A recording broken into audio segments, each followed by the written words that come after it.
नौशे फिरोज़ मोहम्मद खोसो जो रहवासी जावेद जी अमर सोढी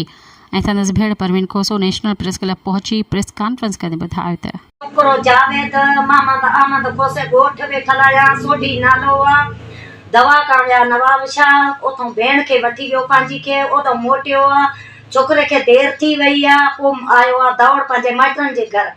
पोइ माइटनि जे घर उते पुलिस आण छापो मारियो आहे मुंहिंजे छोकिरे खे बेगुनाह माना खयो अथनि ऐं मुंहिंजो छोकिरो ॾसनि कोन था न्याणी पंहिंजी मां हींअर वञी वठी आयसि मुंहिंजो छोकिरो पुलिस ॾसे ई कोन थी मुंहिंजो छोकिरो उते मारे अलाए छा करे छॾियो अथनि ऐं जेको उन घर में हिकिड़ो खयो अथनि ॿ खया अथनि हिकिड़े खे फट करे छॾियो अथनि मुंहिंजो बचो ॾसनि कोन मां बेवा आहियां मुंहिंजो बचा छोड़ा आहिनि यतीम आहिनि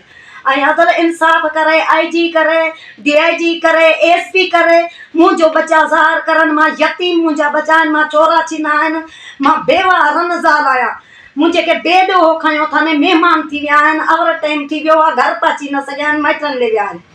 मुंहिंजी न्याणी साण गॾु अथसि वेठल न्याणी साण गॾु अथसि जावेद मोहम्मद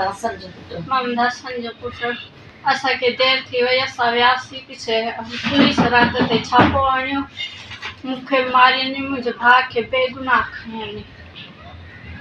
भेण आहियां मां हुनजी भेण आहियां गॾु हुयसि हुन सां दवा ला विया हो दवा लाइ वियासीं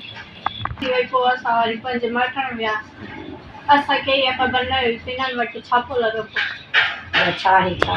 अलाए आई आहे अलाए छा बि आहे असांखे कंहिं शइ जी ख़बर कान हुई असां बसि महिमान थी वियासीं। सब्सक्राइब कयो अवामी न्यूज़ HD खे ऐं ताज़ा तरीन ख़बरुनि लाइ ॾिसंदा रहो अवामी न्यूज़ HD।